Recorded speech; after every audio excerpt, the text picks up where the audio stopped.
Many thanks for staying tuned to the FrontBurners. This is Policy Discuss, and we have flown out of Nigeria into the UK right now just to have a conversation on the potential cost to disability benefits, which is being proposed by the UK Prime Minister, Sir Keir Starmer, and the opposition is getting from the House, suggesting that he's targeting vulnerable people. And in his defense, he says that the disability benefit is unfair. Let's find out what our guest thinks.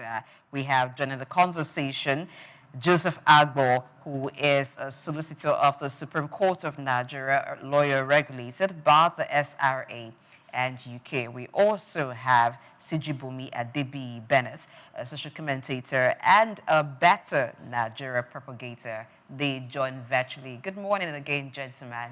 Okay, I think that Sijibomi Adebiyi-Benneth may be ready just to go with the conversation right away. We also wait for Joseph Agbor to join the conversation. So I'm going to start with Sijibomi. Now, what do you think is the situation with UK? Currently, the pay benefits yearly is put at £65 billion and is expected to increase to £100 billion in 4 years, which the Prime Minister says is unsustainable. What do you think? So, Doc, earlier, before we came back from the break, off air, you were saying that the welfare system is an encouragement to laziness. It seemed like you and Sir Keir Starmer had a meeting because the thinking here is alike, because he says that for those who cannot work, the benefits, they will have benefits. But for those who can work, they would help to provide work so that they don't get to be a burden or have to receive benefits. Yeah, in my rating, I feel that, yes, welfare is good, but I don't think that the whole duty of government is to have to put almost everybody's earning on welfare, and therefore you have little left that you can actually invest in other areas that, of course, will benefit the larger part of society. Don't forget that, yes, people say, oh, if this happened, about 620,000 people will be affected. And what that will mean is that you are throwing people further into poverty. But it's also to appraise circumstances. That when people understand that, of course, you can get something from government and it's for free and you don't need to work for it, the motivation to work go down drastically. And so if government had to support people, you should be able to classify that at some who should be able to do one or two things that contribute productively to the economy. Otherwise, you will see that very soon our population is queuing up to receive this welfare benefit. And of course, you can only get it higher and higher and higher. And some of these people, especially when you look at even the mental cases, I'm sure that people are actually not using this benefit to go do drugs that also make them to come back to the same situation. But so, in that case, the UK is a sophisticated and well-advanced country. Do you think the cause of mental breakdown or mental illness would not have been actually ascertained to know why these people were having mental breakdown and why they qualify for this benefit if it was just an issue of drug use? Yeah, but if it's increasing, something would have been irresponsible. Yes. And I think it is finding out what the root cause is and addressing that root cause. You see, one of the things that you must need to understand is the mentality of the younger generation of people. I was saying to some set of youths on Sunday that you look at it, when you look at our society, for example, in Nigeria here, and you are seeing young people who are having mental issues. And some say, oh, they are resulting from depression. But a lot of them are associated with the use of substance. And so how do we deal with substance issues should be the focus of government so that we reduce the number of people who get into that circle. So rather than just openly put money on the ground to support people who are in that circle, and then a number of people are coming into that circle, and we're not addressing what makes people get into those areas.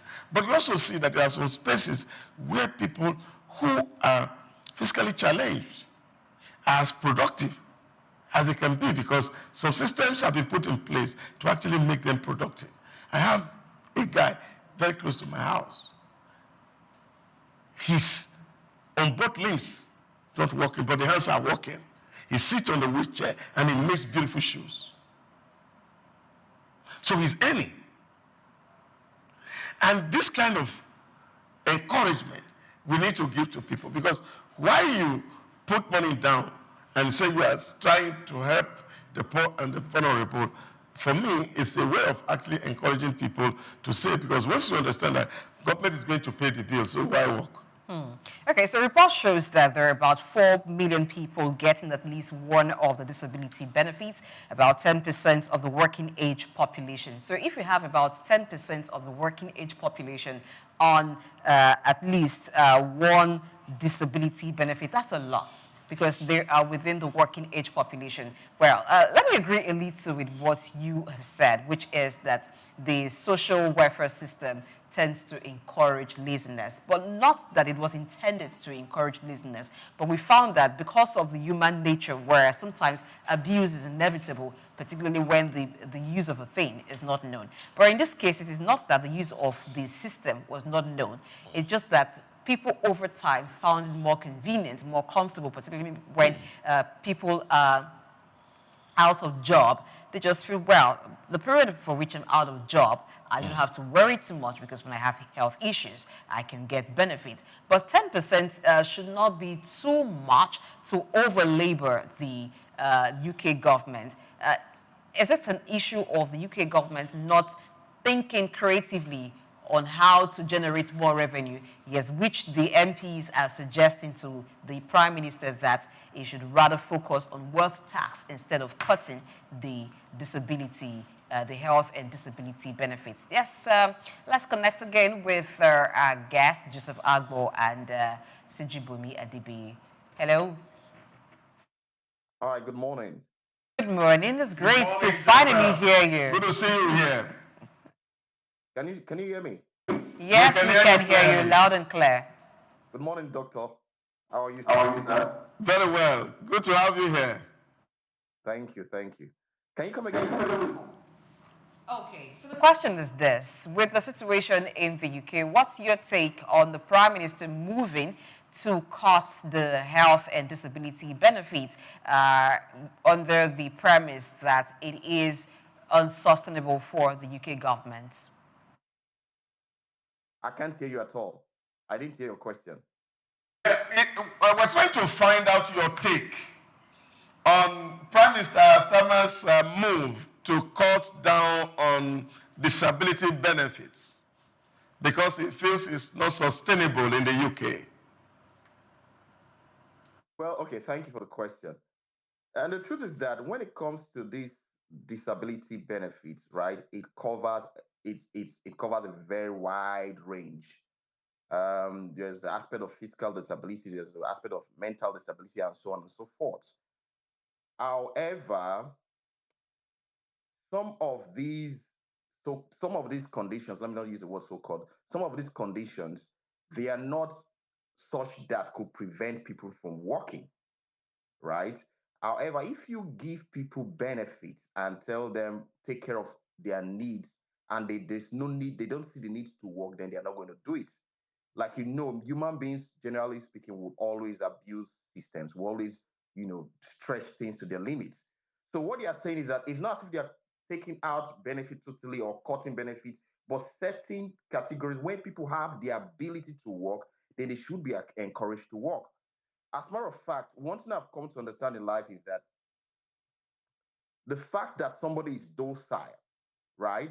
For instance, somebody is suffering from depression or from other mental condition. The fact that they are docile and their brain is not active will only make them worse. I give you an example.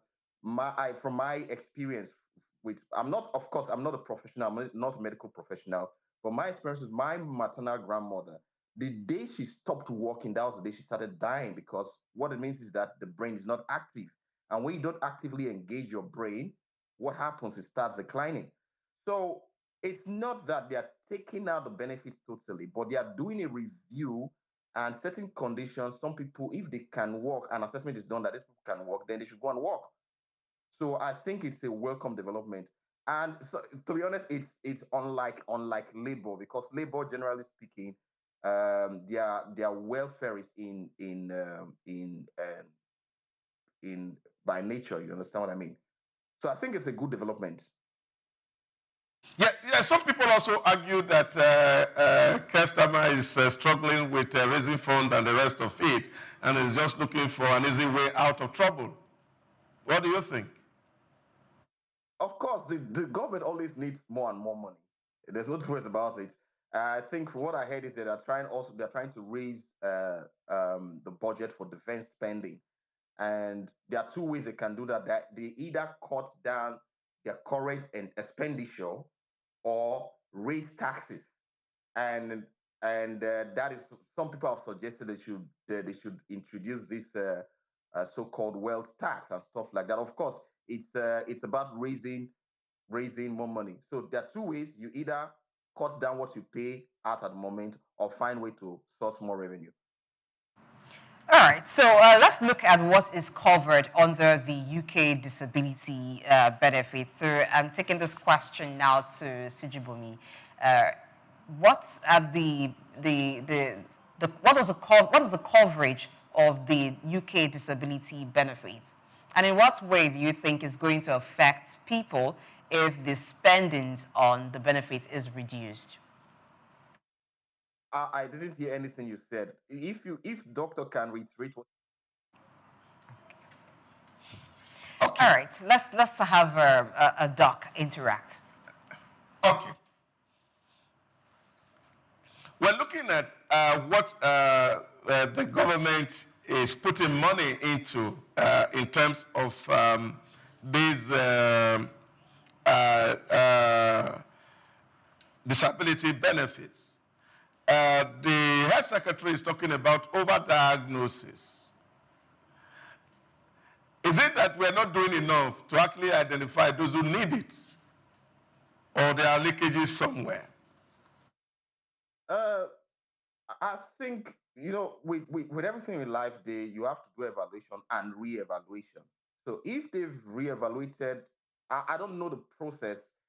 Of course, like I said, it's not my field. I'm not a medical doctor, so I don't know the determining factor to determine those who are eligible for this or eligible for that. But I'm sure they are doing their re-evaluation, and they've realized that some of those people who get these benefits should not get it, or should not get as much, and they should be encouraged to work. And I'm up for that. People should be encouraged to work, because, again, like I said before, when you sit idle, even that ability you have will be taken away from you. I'm not trying to sound religious, but even in the Bible talks about um, 3 servants. One was given 5 talents, if my theology is correct, and then 1 2 talent, and then the third servant was given 1 talent. The one that had 1 talent, the fact that he didn't even use what he had and he went to bury it, what happened was that his ability, that is talent, that ability that he had was taken away from him. That's what works in life generally. So some of those people, if an evaluation is done and it's saying that, yes, ADHD is very wide. It covers a wide range of spectrum, right? But despite people having some of these conditions, they're still able to work. And getting engaged in work actually helps them. It doesn't reduce them in it actually helps their mental health.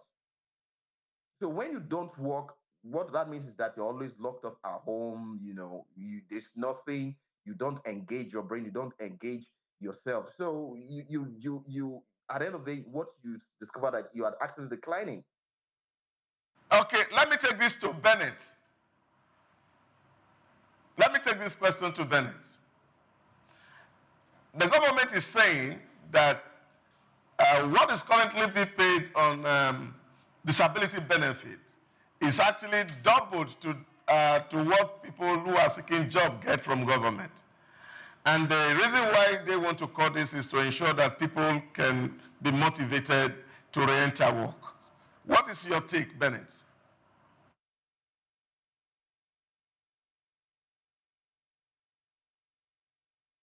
Good morning to you, viewers, and good morning to the Hancock in the studio and to you, Doctor. Um, I think Mr. Joseph has spoken extensively about this, and for me, I also told the line of the review of the Disability Act because it's a kind of encouragement and it's a kind of motivation for the workforce. We have situations whereby, and I've experienced that personally, whereby I have colleagues who have a form of disability, but still work. And I used to have a colleague that intermittently had his hands shake, but because he was due, he was eligible, but because he just wanted to work, he believes in the satisfaction that work gives. He continued to work, and it helped him in so many ways as well. And this is someone that under every condition he was eligible. I had someone as well who was like a superior who had a limp in one of the legs, and he was also eligible, but he wanted to work. And so many times, like what happened when Kemi Badnoch spoke about um, reviewing the Immigration Act, whereby there should be extension in the time that you spend before you get your high LR, that's indefinite leave to remain, and before you can even apply for a UK passport. And I had one British lawyer, Mr. Olawanle, who is also of Nigerian descent, get into a very informative approach and another perspective, which was very, very sound to me. And he told Kemi at that time that the focus should be on getting a lot of people that are on benefits back into the workforce, because the English people are the ones that will contribute to the workforce and build the English nation. Every nation will be built by the citizens. No nation can wholeheartedly and ultimately depend on immigrants. You have to build your nation yourself. So in a situation whereby you have and it's a mix, it's a balance. You have immigrants coming at the same time you have your citizens doing the work that they need to do as well. So in this situation, we need to review. I believe we need to review so that people who work 35 years, 40 years, look at the NHS, you have people who are doing phenomenally every year, every day, and you have these people, and they look at others who are also eligible to work, but because of um, something that is not so serious, for I'm very particular with choice of word, because if after review is not safe, the safety is not compromised, people's safety, people's and property safety is not compromised, then why not get them back into the workforce, review it, even if they have to work for a few hours a week, let them also contribute. So that's my take on that. All right, okay, let me go back to Joseph. Looking at over 620,000 people that will be affected by these rate cuts, what kind of measure do you think that the Starmer's government should put in place to reintegrate these people into the workspace? Okay. First and foremost, there are certain jobs that do not require extensive training. That is number one. Number two, if they are going to, they are of course, there are certain jobs that require some form of training. The truth is that currently in the UK in a lot of sectors are reliant on immigrants.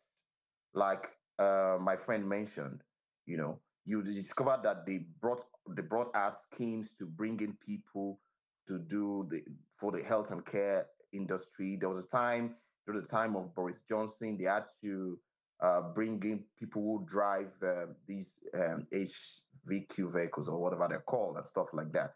So there are certain jobs that requires proper training.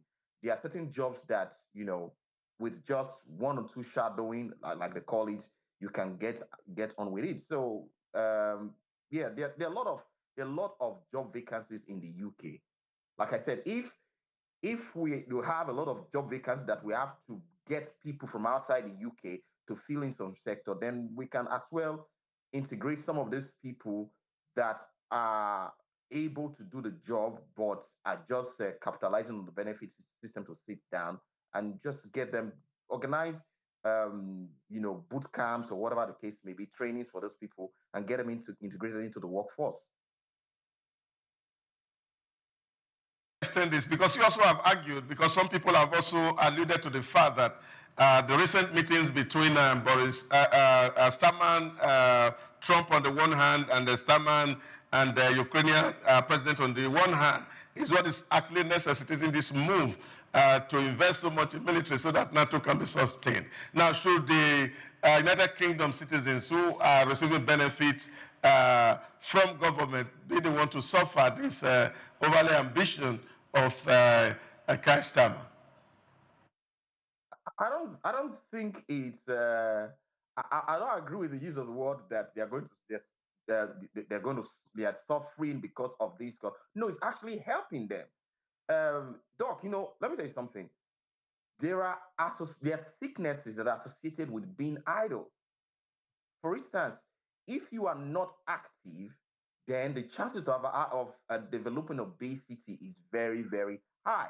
When you are not active, the chances of getting more and more depressed is very, very high. But when you are engaged, then the chances of these things, I'm not a medical doctor, but at least I know these from general observation and general knowledge.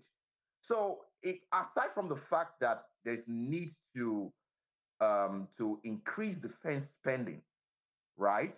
But there is also need for people to be actively engaged because it then reduces the burden on the NHS. Because being idle comes with a lot of side effects. And at the end of the day, it is the NHS that, of course, like everybody knows, the NHS is free in the UK, right? Um, the people that then bears the brunt is the NHS, which goes back to the government.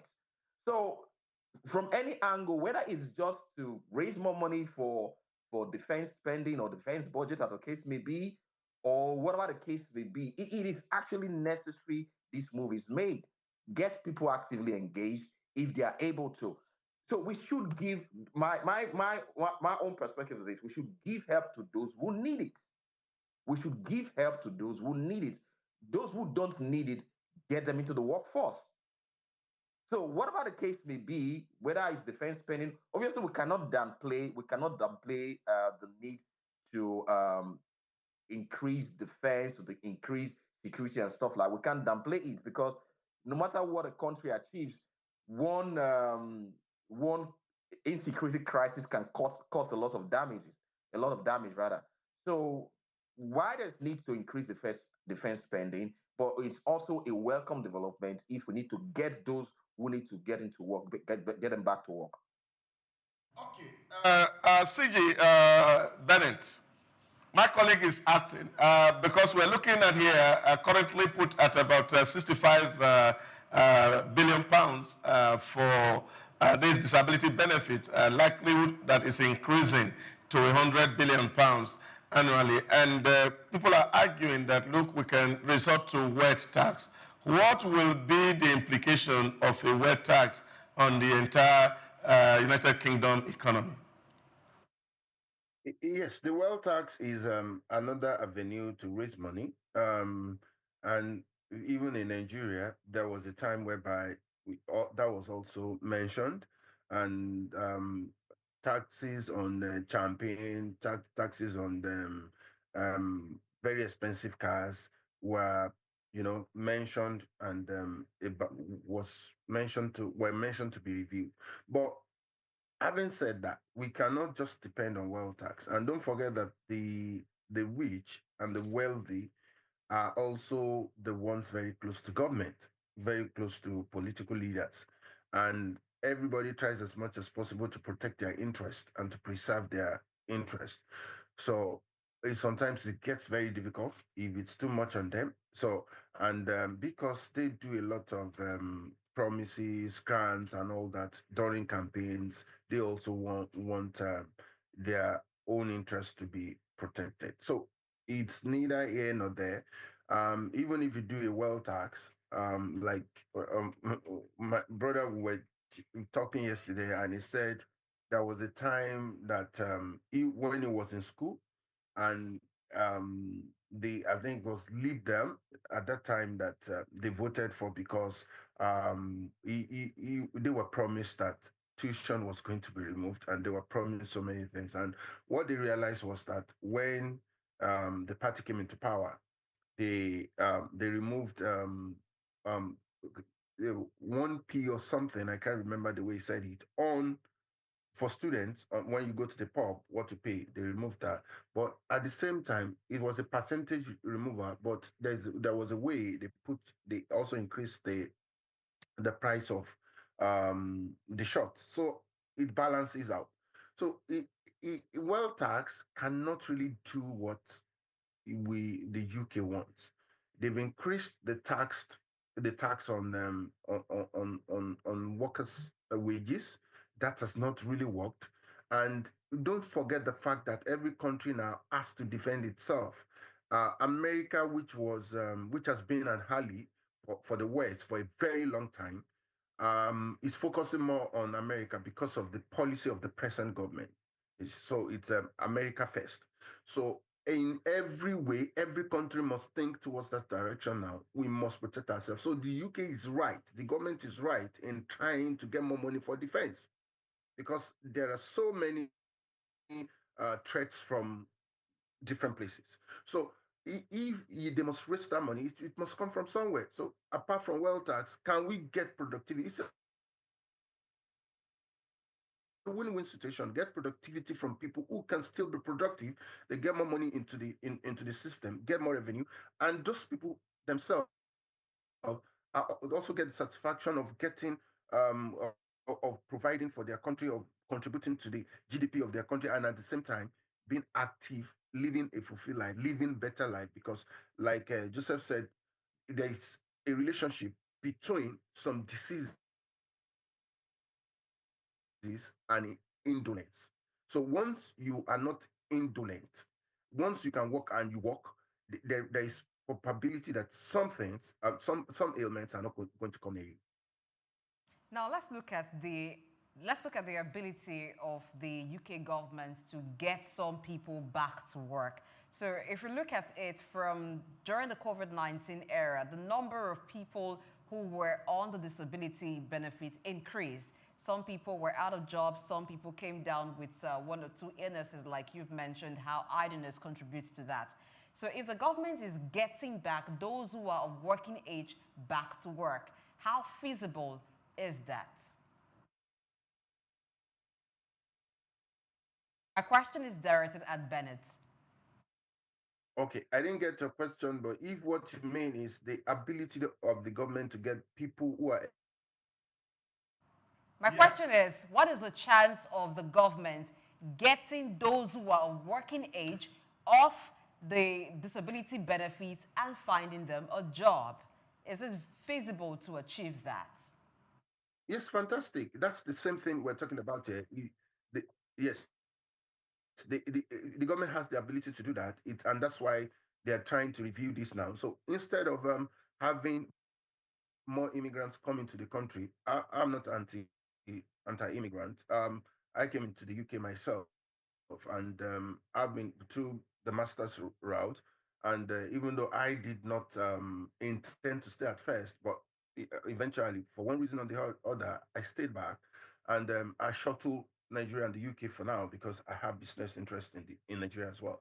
So, but what we're saying is, instead of getting more people, more than the economy can sustain, into the workforce in the UK, review the disability hat, get people to take up some jobs that the immigrants are coming to do. In that way, productive time is not wasted. What do I mean? People come into the country from countries that are not even English speaking countries. Communication is a problem. And productivity is lost because they need to learn how to communicate first before they can even get to work. That's one.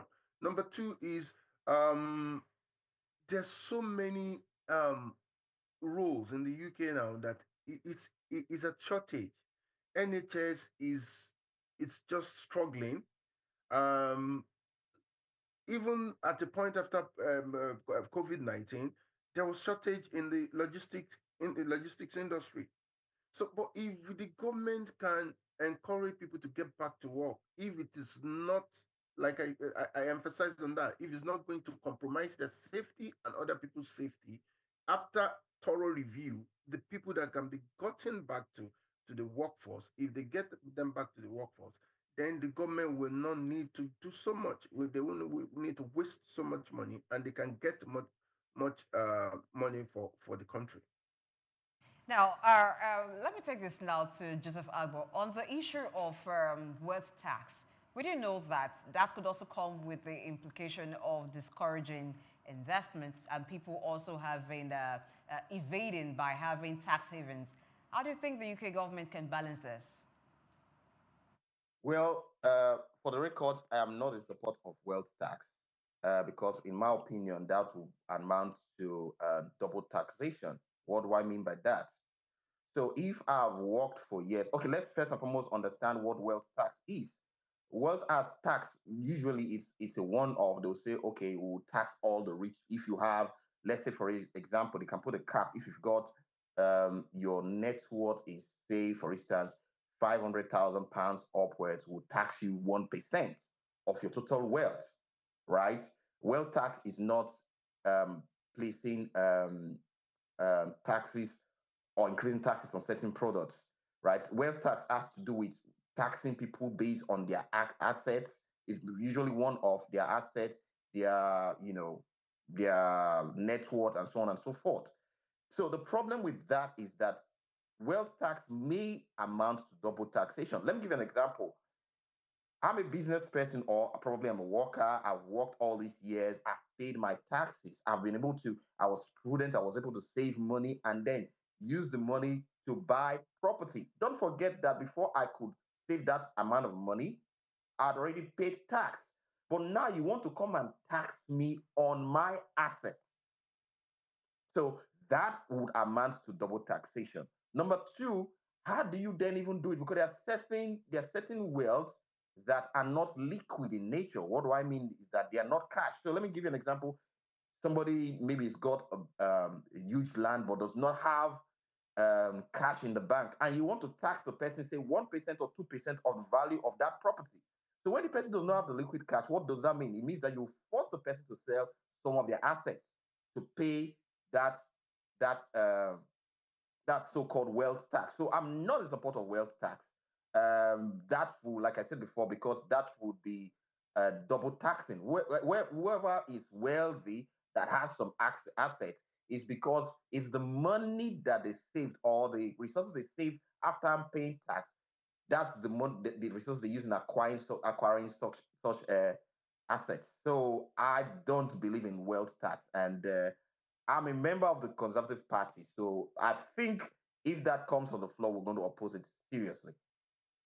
So how do you think those, if it comes on the floor and let's say it scales through, there's no strong enough opposition to that, what do you think would be the implication in terms of the economy suffering? Would the economy suffer for it?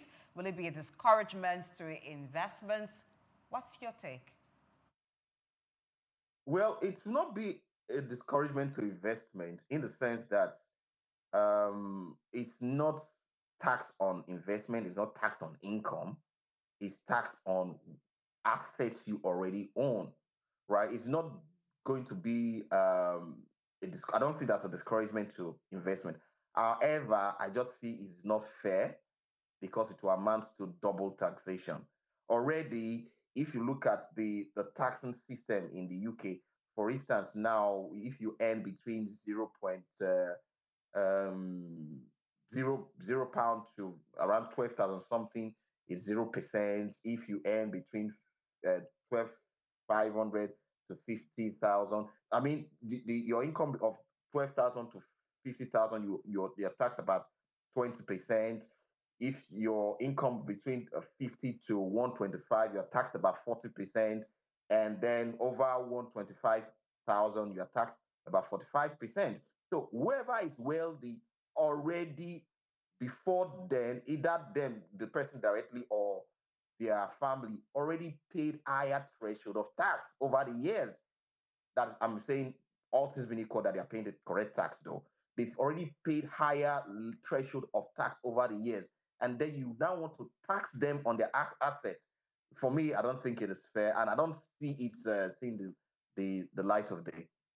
Thank you so much, Joseph Agbor, who is a solicitor of the Supreme Court of Nigeria, a lawyer regulated by the SRA and the UK, for your time on the show this morning.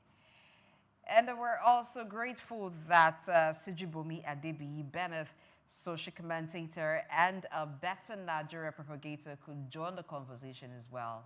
Thank you so much. Thank you for having me.